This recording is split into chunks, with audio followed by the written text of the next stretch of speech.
Un saludo especial para todos. Mi nombre es Ricardo Suárez. Yo soy director de precios de transferencia de PricewaterhouseCoopers. Soy contador público.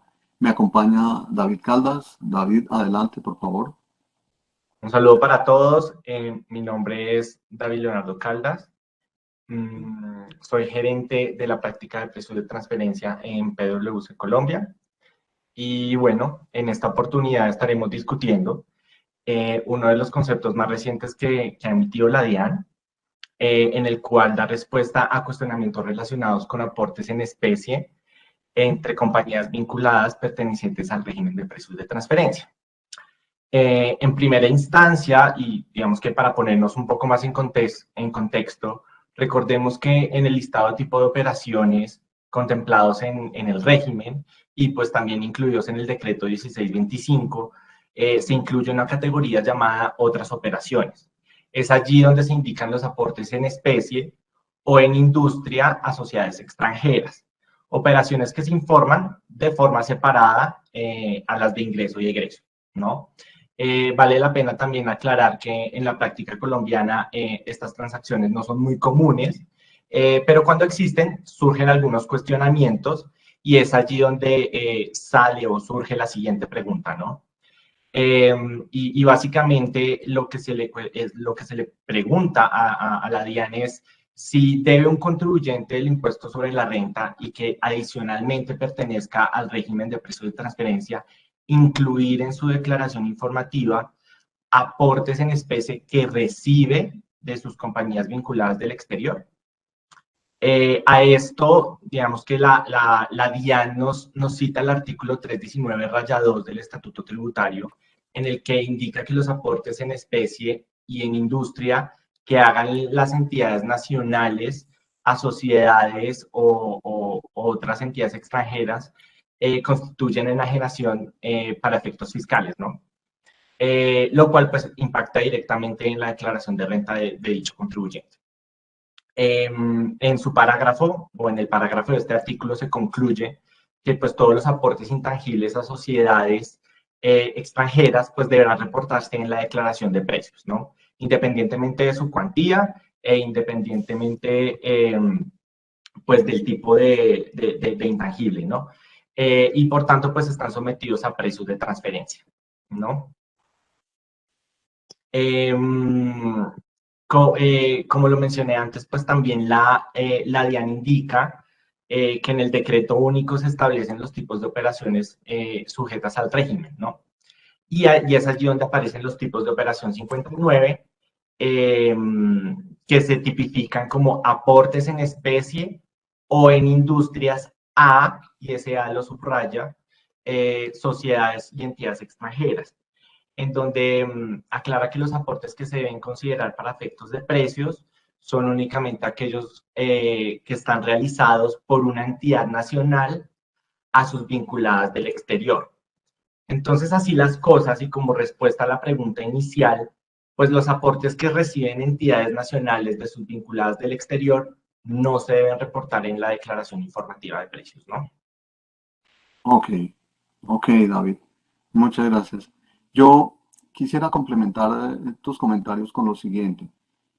Lo primero es que cuando uno revisa el artículo 319-2, estos aportes en especie que realizan las entidades colombianas a entidades del exterior, la norma establece que son o se asemejan a enajenaciones. Entonces, digamos que al tratarse de una enajenación, evidentemente, desde la perspectiva del régimen de precios de transferencia se debe demostrar que está a valor de mercado.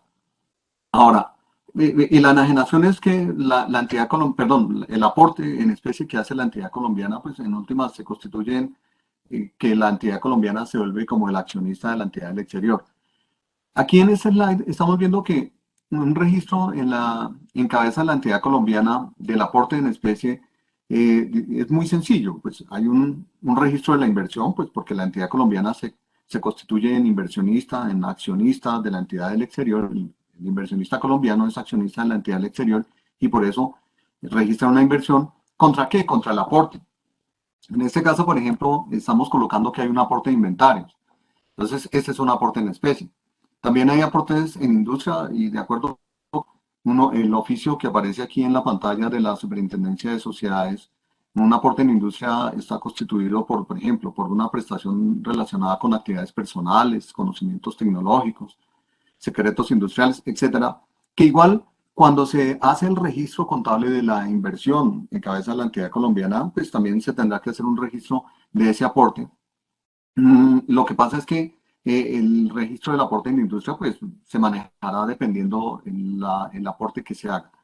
Ahora, lo que pasa es que en estos aportes el contribuyente colombiano debe mostrar que el valor del activo que entrega a cambio de las acciones o participaciones que recibe cumple con el principio de plena competencia. Entonces, llama la atención es que uno que es accionista, una entidad colombiana que es accionista de una entidad del exterior y que se convirtió en accionista porque aportó un bien en una especie o aportó en industria, tiene que demostrar que ese aporte está a valor de mercado. Entonces, esa es la posición de la DIAN, eso es lo que entendemos del concepto de la DIAN. Adelante, David, por favor. De acuerdo, Ricardo. Ahora bien, en conexión con la pregunta anterior, pues también se le consulta a la DIAN si debería una sucursal incluir en su declaración informativa el activo que recibe como aporte de su casa principal a través de la cuenta de inversión suplementaria del capital asignado, ¿no? Aquí digamos que se vuelve un poco más interesante la conversación y es porque pues el tratamiento de una sucursal es distinto, ¿no? Eh, Ok. a este cuestionamiento la DIAN simplemente nos remite a la respuesta anterior y a lo que ya conversamos, y es básicamente que, digamos que se puede inferir y se puede concluir que pues la sucursal no debería reportar dicha transacción en la declaración informativa, ¿no? Eh, y digamos que a partir de este concepto que nos proporciona la administración, pues vale la pena, digamos que revisar el asiento contable que haría una sucursal al recibir este tipo de aportes en especie, ¿no? De su casa principal, ¿no? Y básicamente es que cuando la sucursal recibe ese aporte, pues inmediatamente ella contabiliza el movimiento en el ISCA y eso lo hace contra una cuenta del activo, ¿no? Básicamente el movimiento es muy sencillo y pues digamos que Correcto. ahí Ricardo, pues Ah, hay varias interpretaciones, ¿no?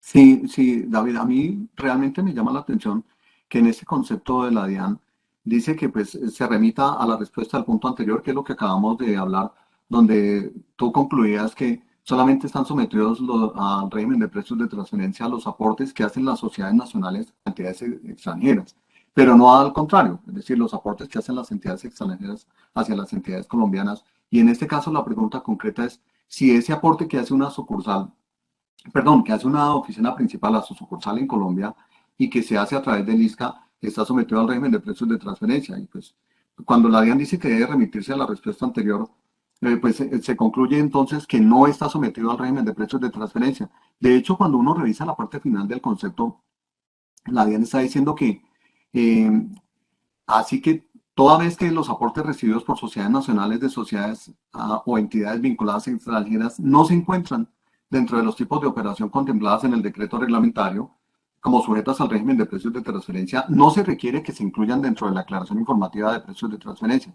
Entonces, aquí hay varias reflexiones. La primera reflexión es que si ya hay una respuesta de la DIAN en ese sentido, entonces, eh, en la mayoría de las sucursales los bienes o servicios, hay que pensar en eso. En la mayoría de las sucursales los bienes y servicios se adquieren contra la cuenta del ISCA. Es decir, yo siempre estoy registrando un activo contra la cuenta de inversión suplementaria al capital asignado. Entonces, mi reflexión va a que durante mucho tiempo todas esas adquisiciones que se hacían de sucursales se sometían al régimen de precios de transferencia y digamos que era porque yo adquiría un bien y tenía una repercusión. No sé, si quieres, dame tu comentario sobre eso, David, por favor. Claro. Y digamos que ahí está el punto y es que pues los activos, pues como lo mencionábamos, repercuten evidentemente en la declaración de renta del contribuyente, ¿no? Y esto pues lo hacen vía el gasto por depreciación.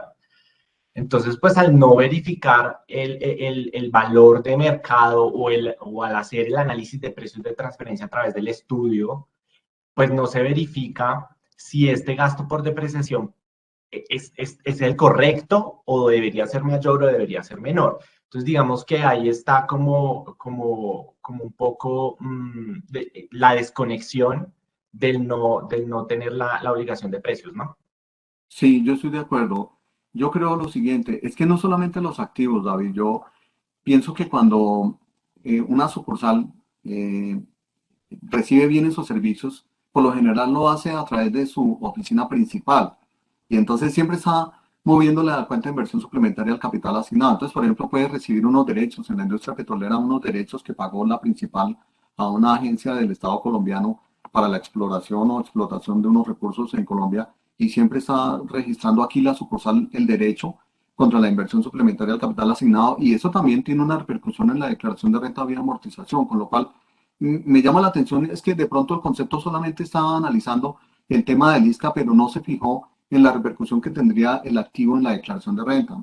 Yo, para concluir, solamente quiero agregar que en muchas operaciones con vinculados, la oficina principal opera como un intermediario. De hecho, aquí en Colombia está la sucursal, la principal está en un paraíso fiscal, por ejemplo, y más arriba está una vinculada o un tercero que son los proveedores del bien o del servicio para la sucursal y que en todo caso, como la principal opera como intermediario, mueve la inversión suplementaria al capital asignado. Yo creo que ese es un tema que habrá que revisar porque así a primera vista no veo por qué la compra de un activo a través del ISCA no debe analizarse bajo la óptica del régimen de precios de transferencia. David, yo creo que hasta aquí iría una primera parte de lo que queríamos comentar en relación con este concepto. ¿Te parece bien?